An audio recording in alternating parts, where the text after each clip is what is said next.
Hi hello friends, ಆರೋಗ್ಯಕರವಾದ ಪುದೀನ ಸೊಪ್ಪನ್ನು ಉಪಯೋಗಿಸ್ಕೊಂಡು ಇಂದು ನಾವು ಒಂದು ಟೇಸ್ಟಿಯಾದ ನಿಪ್ಪಟ್ಟು ರೆಸಿಪಿಯನ್ನು ಹೇಗೆ ಈಸಿಯಾಗಿ ಮಾಡ್ಕೋಬೋದು ಅಂತ ನೋಡೋಣ. ನಾನಿಲ್ಲಿ ಅರ್ಧ ಕಪ್ಪಷ್ಟು ಪುದೀನ ಸೊಪ್ಪನ್ನು ತೊಗೊಂಡಿದ್ದೀನಿ. ಹಾಗೆ 2 ಕಪ್ಪಷ್ಟು ಅಕ್ಕಿ ಹಿಟ್ಟನ್ನು ತೊಗೊಂಡಿದ್ದೀನಿ. ಪುದೀನ ಸೊಪ್ಪನ್ನು ಹೆಚ್ಚು ಹಾಕಿದ್ರೂ ಟೇಸ್ಟ್ ಇರಲ್ಲ. ಹಾಗಿದ್ರಿಂದ 2 ಕಪ್ಪಿಗೆ ಅರ್ಧ ಕಪ್ ಅಳತೆ ಹಾಗೆ ಪುದೀನ ಸೊಪ್ಪನ್ನು ಹಾಕ್ಕೊಳ್ಳಿ.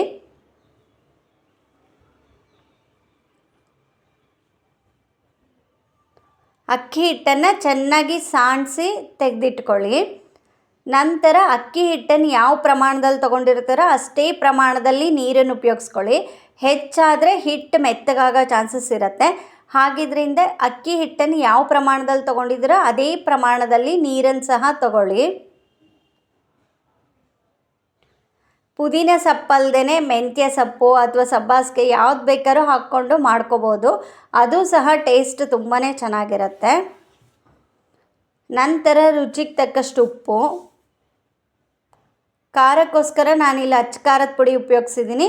ಬೇಡ ಅನ್ನೋರು ಹಸಿಮೆಣಸನ್ನು ಸಹ ಚಿಕ್ಕ ಚಿಕ್ಕದಾಗಿ ಹೆಚ್ಕೊಂಡು ಅಥವಾ ಪೇಸ್ಟ್ ಮಾಡಿ ಸಹ ಉಪಯೋಗಿಸ್ಕೋಬೋದು. ನಂತರ 1 ಸ್ಪೂನಷ್ಟು ಜೀರಿಗೆ ಹಾಗೂ ಸ್ವಲ್ಪ ಇಂಗು ಆಪ್ಷನಲ್ಲು. ಇಂಗು ಬೇಡ ಅನ್ನೋರು ಇಂಗನ್ನು ಸ್ಕಿಪ್ ಮಾಡ್ಕೊಳ್ಳಿ. ಈ ರೆಸಿಪಿ ಈವ್ನಿಂಗ್ ಸ್ನ್ಯಾಕ್ಸ್ಗೆ ತುಂಬಾ ಚೆನ್ನಾಗಿರುತ್ತೆ. ಇದರ ಮೇಲೆ ಹೆಚ್ಚಿರುವಂಥ ಈರುಳ್ಳಿ, ಟೊಮೆಟೊ ಹಾಕ್ಕೊಂಡು ತಿನ್ನೋಕ್ಕೆ ತುಂಬಾ ಟೇಸ್ಟ್ ಆಗಿರುತ್ತೆ. ಒಮ್ಮೆ ನೀವು ಸಹ ಈ ರೆಸಿಪಿಯನ್ನು ಟ್ರೈ ಮಾಡಿ ನೋಡಿ. ನಂತರ ತೊಳೆದಿಟ್ಕೊಂಡಿರುವಂತಹ ಪುದೀನ ಸೊಪ್ಪನ್ನು ಆದಷ್ಟು ಚಿಕ್ಕ ಚಿಕ್ಕದಾಗಿ ಕಟ್ ಮಾಡಿಕೊಂಡು ಕುದೀತಾ ಇರುವ ನೀರಿಗೆನೇ ಸಹ ಇದನ್ನು ಹಾಕ್ಕೊಳ್ಳಿ. ನನ್ನ ಚಾನಲಲ್ಲಿ ಇನ್ನೂ ಹಲವು ರೀತಿಯ ನಿಪ್ಪಟ್ಟು ರೆಸಿಪಿಗಳಿದೆ. ಒಮ್ಮೆ ನೀವು ಅಲ್ಲಿ ಹೋಗಿ ಚೆಕ್ ಮಾಡ್ಬೋದು.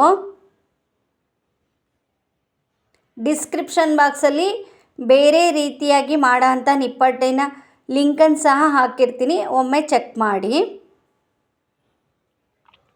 ನೀರು ಚೆನ್ನಾಗಿ ಕುದ್ದ ಮೇಲೆ ಸ್ಟವ್ ಆಫ್ ಮಾಡಿ ಅಕ್ಕಿ ಹಿಟ್ಟನ್ನು ಹಾಕ್ಕೊಳ್ಳಿ. ಸ್ಟವ್ ಆನ್ ಇರಬೇಕಾದ್ರೆ ಅಕ್ಕಿ ಹಿಟ್ಟನ್ನು ಹಾಕ್ಕೋಬೇಡಿ. ನೀರು ಚೆನ್ನಾಗಿ ಒಂದು ಕುದಿ ಚೆನ್ನಾಗಿ ಬಂದ ಮೇಲೇ ಅಕ್ಕಿ ಹಿಟ್ಟು ಹಾಕ್ಕೊಳ್ಳಿ. ಹೀಗೆ ನಾವು ಉಕ್ಕರ್ಸ್ ಮಾಡೋದ್ರಿಂದ ಮಿನಿಮಮ್ 15-20 ದಿವಸ ಆದ್ರೂ ಸಹ ನಾವು ಮಾಡಿಟ್ಕೊಂಡಿರುವ ನಿಪ್ಪಟ್ಟು ತುಂಬಾ ಗರಿ ಗರಿಯಾಗಿರುತ್ತೆ. ಟೇಸ್ಟ್ ಸಹ ತುಂಬಾ ಚೆನ್ನಾಗಿರುತ್ತೆ. ಪುದೀನ ಬದಲಾಗಿ ಇದಕ್ಕೆ ಕೊತ್ತಂಬರಿ ಸಹ ಉಪಯೋಗಿಸ್ಕೋಬೋದು. ಅದು ಸಹ ತುಂಬಾ ಟೇಸ್ಟ್ ಆಗಿರುತ್ತೆ. ಸ್ಟವ್ ಆಫ್ ಮಾಡಿದ ನಂತರ ಚೆನ್ನಾಗಿ ಅದನ್ನು ಕೈಯಾಡಿಸ್ಕೊಳ್ಳಿ. ಆದಷ್ಟು ಬಿಸಿ ಬಿಸಿ ಇರಬೇಕಾದ್ರೆ ಹಿಟ್ಟನ್ನು ಚೆನ್ನಾಗಿ ಕಲಿಸ್ಕೋಬೇಕು.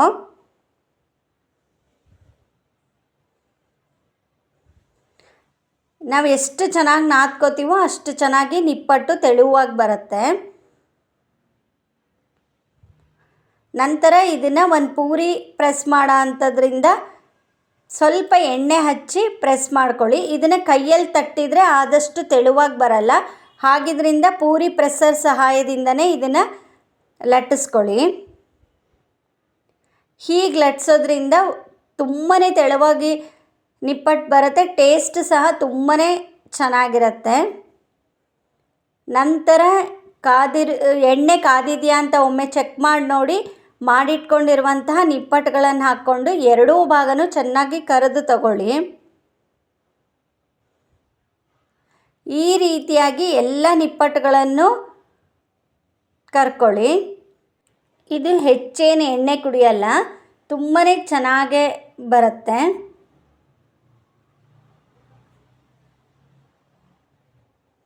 ಹೀಗೆ ಕರೆದಿಟ್ಕೊಂಡಿರುವಂತಹ ಎಲ್ಲ ನಿಪ್ಪಟ್ಟುಗಳನ್ನು ಒಂದು ಏರ್ಟೈಟ್ ಬಾಕ್ಸಲ್ಲಿ ಹಾಕ್ಕೊಂಡು ಇಟ್ಕೊಂಡ್ರೆ ಮಿನಿಮಮ್ ಒಂದು 15-20 ದಿವಸ ಕೆಡದಂಗೆ ಉಪಯೋಗಿಸ್ಕೋಬೋದು. ಈಗ ರುಚಿಯಾದ ನಿಪ್ಪಟ್ಟು ಕಾಫಿಯೊಂದಿಗೆ ರೆಡಿ. Thank you.